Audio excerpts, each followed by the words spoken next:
కాంగ్రెస్ ప్రభుత్వాన్ని నమ్మిన పాపానికి అన్నదాతలకు శ్మశానమే దిక్కైంది.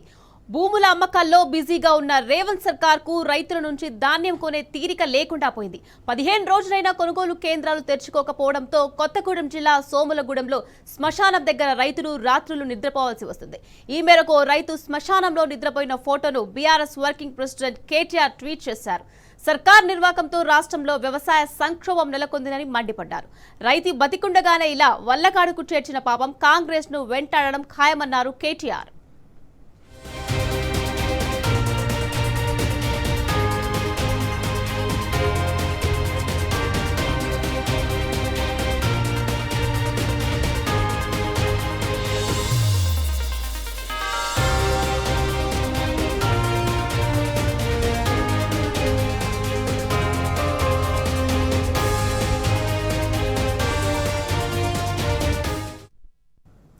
కాంగ్రెస్ ప్రభుత్వాన్ని నమ్మిన పాపానికి అన్నదాతలకు శ్మశానమే దిక్కైంది.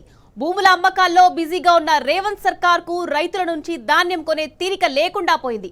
15 రోజులైనా కొనుగోలు కేంద్రాలు తెరుచుకోకపోవడంతో కొత్తగూడెం జిల్లా సోములగూడెంలో శ్మశానం దగ్గర రైతులు రాత్రులు నిద్రపోవాల్సిన పరిస్థితి ఏర్పడింది. ఈ మేరకు రైతు శ్మశానంలో నిద్రపోయిన ఫోటోను BRS working president KTR tweet చేశారు. సర్కార్ నిర్వాకంతో రాష్ట్రంలో వ్యవసాయ సంక్షోభం నెలకొందని మండిపడ్డారు.